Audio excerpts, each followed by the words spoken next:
How about we start there, Lexi? When did you get into real estate? What was that like? What prompted you to get into the business? So I started to become a real estate agent because I was a military spouse and we moved to Hawaii and we had an absolutely horrible time moving here. I bought a home sight unseen, so I bought it through FaceTime. And when we got here, within a month, every single major appliance broke down, like our air conditioner, every appliance. Um, and our move was horrible. So I really invested myself in the military community and became like any kind of sponsor and person that was involved in helping people move here. And within that, people kept being like, "Oh, do you know an agent?" And I was like, I could do that. So I became an agent focused on, helping people move here that were in my shoes that have to buy like sight unseen. So that's how I got into real estate. And I've been in it for just over 3 years now. So you found a specific niche that had a problem, and it was probably a pretty common problem. Hmm. And so you basically said to yourself, I want to solve that, and you full on went through it. Was it any plan of yours before y'all actually moved to get into real estate, or did this really just come from your experience?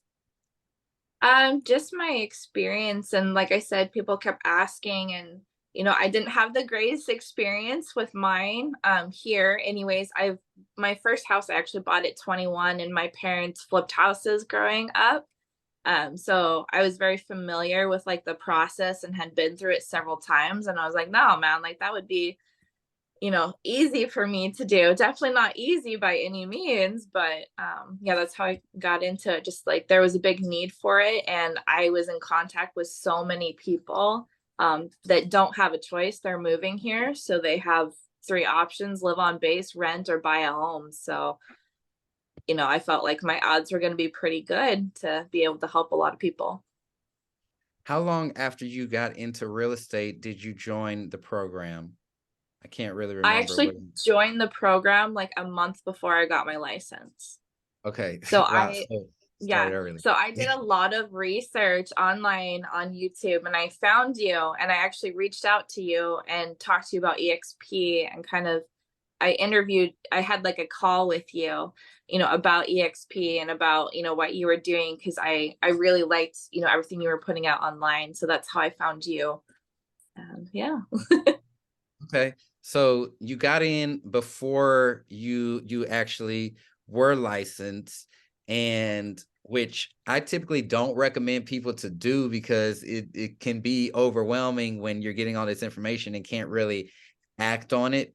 But as a new licensee, did you have that overwhelming feeling coming into the business and kind of like you didn't know what direction to go, or were you set on like, hey, I already know what I'm doing, I just need to figure out how to do it? No, so I think actually joining your program right before was very helpful because everything was like step by step process. And I actually read your book too beforehand. And then while I was waiting for my license to be activated, I created a brand for myself. So I got all of like my marketing done. I decided I was going to make, Facebook groups. And so I put a whole bunch of information. So I used that time where I wasn't actively licensed to do all of the background work of, creating the house from a military spouse and getting my logo done and getting processes and systems so that like when that sucker came in, I was ready just to like hit the ground running. I love that. And you brought up the Facebook group, and that's a pretty powerful lead source for you. Is that where all of your leads come from, or majority of your leads? How does that break Yeah, down I for you? would say, well, originally 100% of my leads would come from there. Now I get a lot of referrals from past clients as well, but I mean, everything that's not a past referral from some or a referral from someone that I've already worked with is 100% from this group. Okay. So Facebook groups, did you know how to run and do the whole Facebook group thing prior to using it for your real estate business? No. So the only kind of social media training I ever had was I ran for doctors' offices, like their Instagram and Facebook, like, their business pages and stuff like that, but nothing like an actual group that was very interactive. So I winged it and was like, what would I want in a group, and what does everyone else have in their group that I don't like that I can avoid? And I kind of just went from there and figured it out. Yeah, and Facebook groups, they're a really good lead source. I know most people think about ads and flyers and this and that, things that cost money, but a Facebook group is actually free to start. The hardest thing that I find with Facebook groups is creating that engagement and getting that group filled with people and all of that. So maybe if you want to spend a little time, break down for us like that journey starting this Facebook group. Yeah, so and I can probably share my screen too if you'll, well, if I can do that, and I can show too kind of like the process of what it looks like if that's easier. Yeah. All right. Can we give her screen sharing permissions, please?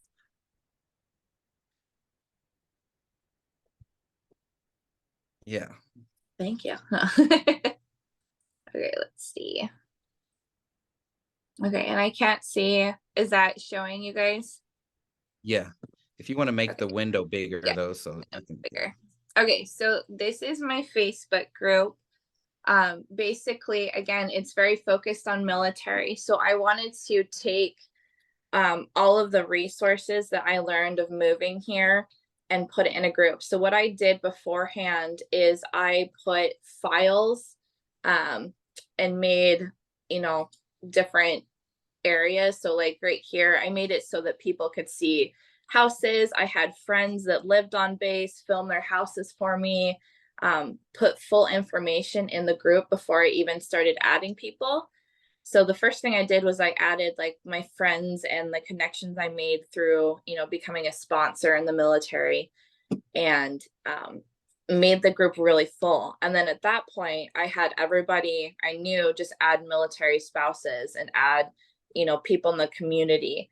So you could do this the same way with, if you have a sport group or, a community group, whatever, same concept with any kind of group possible. You want to provide value and information and make it not spammy. So that was my biggest thing, is creating some way I could capture everyone's information. I could provide value to them so they'd want to join the group. And then when they got in the group, it would have a whole bunch of resources in one place. So I've definitely trial and error changed things up from it. But I mean, as you can see now, like I have, I think, almost 4,000 members in the group. My biggest thing is when people request to join, and y'all don't take my leads here, but so like you can see this morning, this person joined 2 hours ago. They're arriving in May of 2023. They give me their information and they want to purchase a home. So from at that point, I have an assistant go and input their information, and then they are added to a workflow over here of useful information. So if they don't respond to the emails, I've, made contact with them at least 8 times and provide the information to move here. So I don't make it just about real estate. It's like, congratulations to coming to Hawaii. This is how you ship your household goods. This is how you get a hotel for in between before you find a place to live. This is how you ship your car here. This is how you get your pets here. And I've broken it up into segments. So again, I'm doing constant contact with each member so that they're seeing my info. So even if they don't buy a home and they end up living on base, I become that name in the back of someone's mind, that when someone comes here or they know someone that comes here, that they're going to, use me or send them to my group, because it's been super helpful. But yeah, I mean, I have it just set up now at this point where, I mean, you can see everyone gives me their information with no issues. Right here, 5 hours ago, another purchased home, um, you know, and the people that say they want to live on base, we message everybody too, just saying, welcome to the group. Why do you want to live on base? Why do you want to rent? And we convert them or try to convert them to buying as well. And a lot of the time we'll message these people, and if you run the numbers with them and the process of how it goes, they're like, oh, I didn't even think buying would be an option for me, especially when they can utilize the VA loan. And it's been really easy to convert people, but yeah, just make your group very valuable, provide value, and maintain rules. I don't let any other real estate professional in here at all. So unless they're on my team, there's not another realtor, another insurance person, a lender, anything in my group, because I don't know if you guys have been in, community groups and someone says, oh, I'm looking for a realtor, and it's like 5,000 people post on it. I don't want that. I allow people to recommend their other realtors, but I don't want other realtors, you know what I mean, on that post and trying to get to that person. So it's just a lot of monitoring, engagement posts. So let's see if I can find, I'll get back here. So I do a lot of engagement stuff too. So I'll do like reviews. So I'll post like reviews for areas. So I'll ask everybody to drop a review of the hotel that they stayed at. You can see like everybody comments. So super interactive. I'll do contests within the group where I'll be like, hey, I'll give $100 Amazon gift card to one person that comments on this post. I'll draw the name on this day, provide me a tour of your base house, or, something that you like about Hawaii, or whatever it is. So you just got to post a lot of things in the group to make it interactive, and you want to comment on everyone's stuff, respond. If you can't do that, I have assistants that do it for me. So they go and they make sure they're interacting with everything. If someone asks a question and nobody responds, they're making sure that they get the answer for everybody. So these people at this point are pretty much organically coming into the group, right? Mm-hmm. Yeah. So for instance, they'll search what, move to Hawaii, or yeah, well, so the find them? term for military moving here is PCSing. So I Okay. made my group name PCSing Hawaii so that it would track specifically, right, the target audience I'm looking for. Gotcha. And so what would you say that time frame is from like when someone gets into the group to when you're working with them, to when you're actually having a meeting So or contract? they typically get orders in about 6 months in advance. So that's typically when they join the group. And then I start working with them at that point. So at that point, I give them access to the Hawaii MLS, and I usually have them talk to a lender. And we don't do it's more like a pre-qualification at that point. And we talk about, if there's anything they need to fix or do. And then 90 days out is when we say, okay, we can actively look for homes. Most of my clients actually buy through FaceTime with me. So I physically go and show the house through FaceTime with them. Yeah, I would say 90% of my clients have all bought sight unseen with me. So yeah, it's a pretty dialed like process. But I have to be super Phenomenal. thorough and just so yeah, lots of information to them. So Yeah. So what is that process like, getting them on that call, like on that first initial call? Is that part of your campaign that's like, schedule a call with me, or do you just automatically call whoever joins? So when someone joins, they get signed up automatically on 2 different workflows depending on what they answer. And then they get like the generic moving here. And then I message them on Facebook as well, just saying, hey, I'm the admin to this group. Like, congratulations on getting your orders here. Like, do you have any specific questions? And 99% of the time, they're like, how the hell do I get my dog here? Or how do I do this? And so, yeah, I provide value. And then I'm like, hey, you said you wanted to buy a house. Like, what are you looking for? What? And then they offer that information. Cause again, it's the specific group I have. We don't have an option. We're moving here. Right. So it's a lot of information gathering and finding out what they're looking for. areas they need to live in, it's a lot of more work, I think, compared to just like a regular client because they're not going to be here in person. So I have to gather a ton of information. And then I'm very thorough. So I'll go look at a house sometimes 2 to 3 times at different times of the day to show them the neighborhood, show them what's happening at night. You know what I mean? So because I want them to sell the house when they leave in 3 years. So that's the other thing. Turnaround is I know they have to leave within 3 to 4 years. So I want them to sell that home with me. So I do a really good job getting them in that home, making their experience amazing. And then once they're here, I follow up monthly with them. I drop gifts off. I have client events, just constant contact with them. So I'm at my 3 year and already like this whole like summer, I've got several people being like, all right, we're moving, let's list our house with you. And so now it's that turnaround process where I'm going to get into the more of the listing, where I've been more of a buyer's agent the last 3 years. Yeah, yeah. Something that I heard you mention before, because typically they have two options, right? They can live on base or they can live off base, I guess. So Mhm. is it a part of your process to, I don't know, share the advantages or disadvantages of this versus that in order to get them to be your client? Yeah, yeah, absolutely. So obviously I provide to them like what I bring to them in value. I'm like, I'm not just a realtor. I am someone who's done this move that can help you move here. So I provide that personal connection. And then also, so the military gives the lowest ranking member $100,000 in a 3 year period to live here, tax free money that they just give you for living allowance. And if you live on base, they take 100% of that. So regardless if your mortgage or regardless of what size your family is, what rank it is, they take every single penny. But if you live off base, say you get $3,000 a month from the military, if you find something, that's $2,000 a month, you get to bank that extra.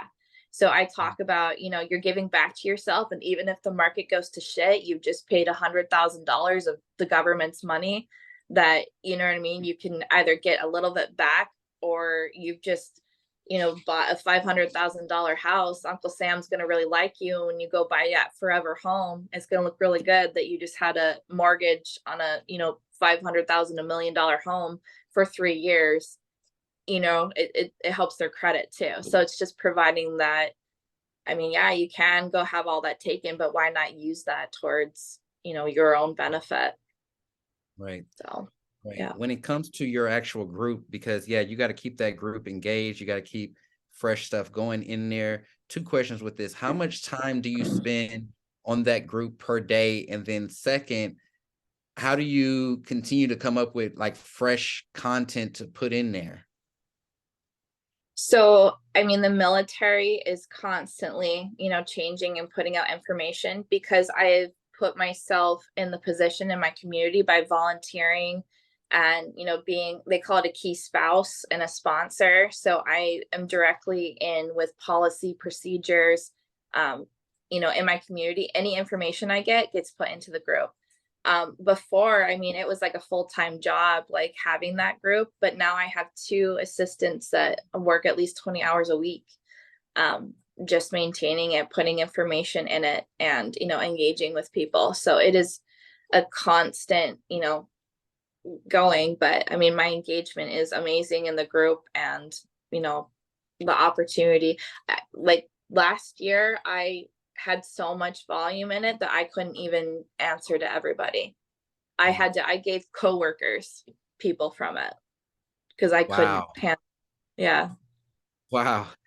So like on an average week, how many new leads do you think you get? And by lead, I mean it's someone putting in their name, email address, phone, whatever they ask you or whatever you ask. Um, so I don't know about weekly, but monthly, it's probably around 2 to 300 people we have, and we don't approve everybody coming in either, though. We're very like, if anyone even seems like a drama person, or I know that's really bad, but like I have them stalk their profiles, like they full blown look at, see what kind of stuff they post, the interactions, and if they look like someone that is that hater that goes and talks crap on people's posts. They just automatically get denied. We don't even let them in. So Wow, so yeah. there's even a little vetting. So you got 2 to 300 coming in a month. And would you say that you probably convert what, 90% of them? You said 90 or 80 actually end up working with you maybe?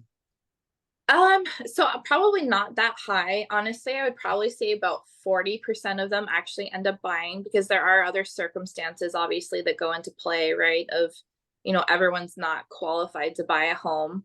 Um, but I mean, that's pretty high, right? When you have that Yeah. amount of people coming in. So, yeah.